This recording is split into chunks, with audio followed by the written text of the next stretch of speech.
Hello, Michael here from Mr. K Tutor Club's Recent History. Let's ring the bell. In the right corner, former President of the United States, winner of 49 out of 50 primaries and caucuses, and current Republican presidential nominee, Donald J. Trump.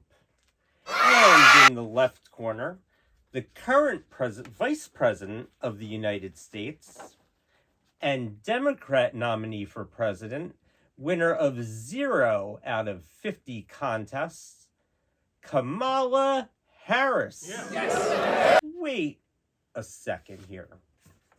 Winner of 0?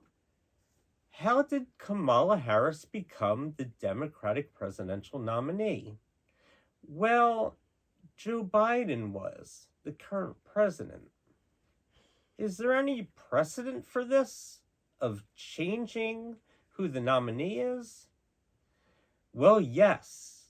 In 1968, Vice President Humphrey replaced Lyndon Johnson, the current president then, to become the Democratic presidential nominee. But let me go back in my history and see what happened.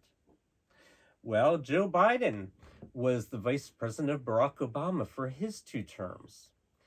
And Al Gore was the vice president who later ran for president for Bill Clinton's 2 terms. George H.W. Bush was the vice president who ran and won against Michael Dukakis after serving as vice president for Ronald Reagan during his 2 terms. We can go all the way back to George Washington times. After his first 2 terms, and only 2 terms, he left voluntarily and set the precedent for that. John Adams, his vice president, became the next and second president of the United States, but back then there were no primaries and caucuses. Now, what does the Constitution have to say about how parties select their nominees for president? Well, nothing much at all.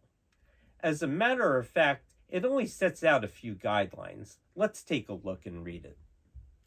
In Article 2, Section 1, Clause 5, it states, "No person except a natural-born citizen or a citizen of the United States at the time of the adoption of this Constitution shall be eligible to that office of president, neither shall any person be eligible to that office who has not attained the age of 35 years and been 14 years a resident within the United States."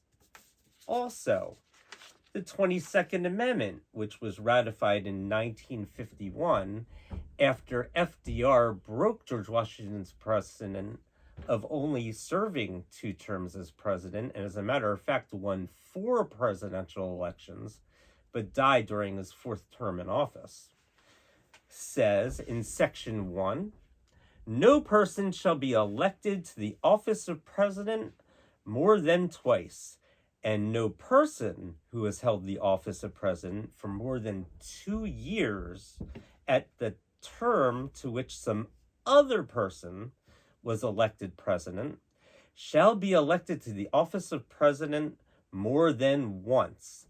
That's why Lyndon Johnson was able to run for president again in 1968, because he became president in John F. Kennedy's administration on November 22nd, 1963, when in Dallas, Texas, John F. Kennedy was assassinated and Lyndon Johnson assumed the presidency. But he only served for 1 year and 2 months, so he fit into the 22nd Amendment, which said it had to be more than 2 years to be disqualified from running for a second term and being elected. So what happened there? Well, in that case, Hubert Humphrey would not at first start running. Lyndon Johnson did. But on March 12th, Eugene McCarthy, who was running against Lyndon Johnson for the Democratic nomination, did very well and won 42% of the votes in New Hampshire, much better than expected. And Lyndon Johnson, although he won with 49%, did much worse. The Vietnam War was pulling Johnson's numbers down. And 4 days later, Robert Kennedy, who initially did not run against Johnson, decided to jump into the race. And this is when Lyndon Johnson decided that he could not beat Robert Kennedy and Eugene McCarthy, two strong candidates. And so he decided to get out of the race and endorse his vice president for the nomination of the Democrats for president. So what happened? Well, Eugene McCarthy and Robert Kennedy were kind of flip-flopping winning primaries, and California happened, which really helped Robert Kennedy. He won, and it was a big victory for him. And he was in the ambassador office in Los Angeles, California on June 5th, when on his way out, he was assassinated by Sirhan Sirhan, and unfortunately had to leave the race that way. And Hubert Humphrey was on his way to winning now the nomination. But he never actively ran. He never won a primary. And he was selected in these state conventions where it was behind the scenes, and they gave delegates to Hubert Humphrey. And there were also cases where there were primaries where favorite sons would, like a governor or a senator of a given state, would run against Robert Kennedy or Eugene McCarthy when they were both running, who would win their states and give their delegates to Hubert Humphrey. And so he easily won the delegates necessary to win the Democratic nomination for president. So what happened? What were the results? Well, he ran against Richard Nixon, the Republican nominee for president, and lost. Not by much, though, however. So let's look at Kamala Harris's situation and Joe Biden's. Well, Joe Biden was the presumptive nominee, as we said before. But he agreed to two debates, one on the 27th of June and another in September. And in that June debate, it ended up being the most consequential televised debate in history, much more so than the JFK Richard Nixon debate. And what happened was he was not only stuttering, that wasn't the problem in the debate. He was fumbling over words, he was losing his train of thought, and it didn't seem like he was mentally all with it, to be honest, in those first 30 minutes of the debate.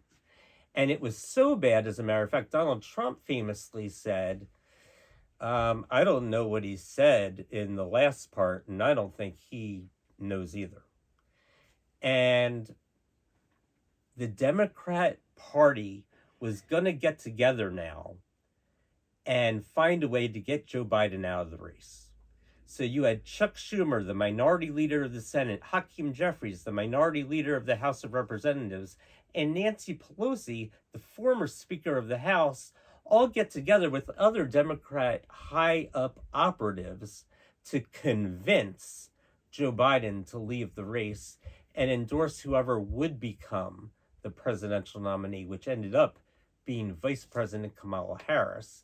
And you can follow the money on this one, and she would inherit the over $200 million already raised by Joe Biden in his bid for the nomination again.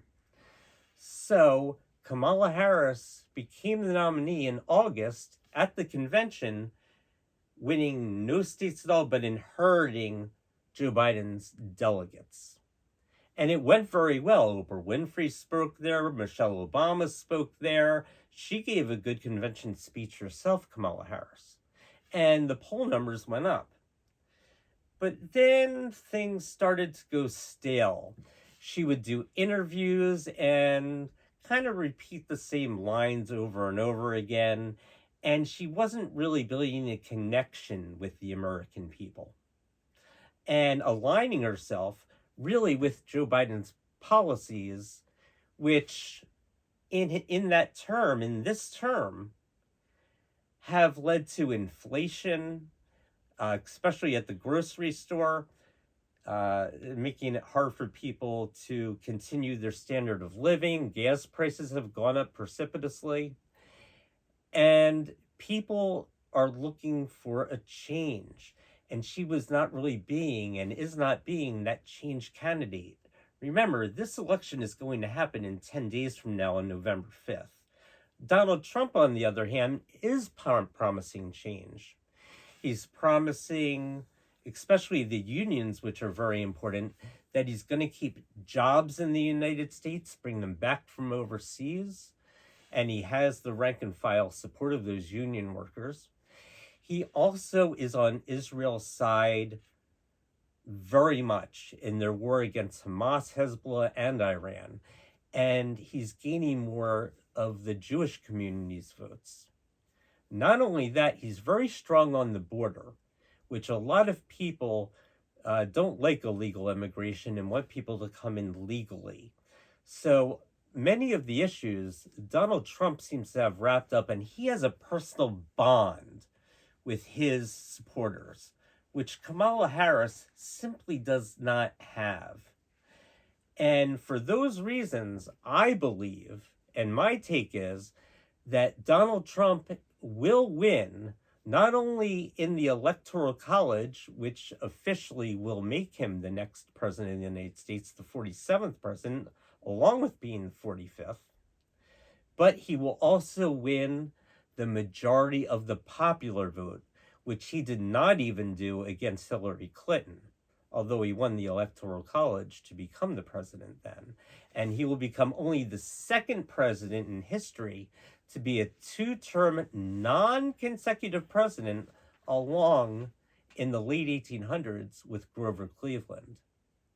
Well, that's it for today's episode. And remember, history happens every day. Michael out.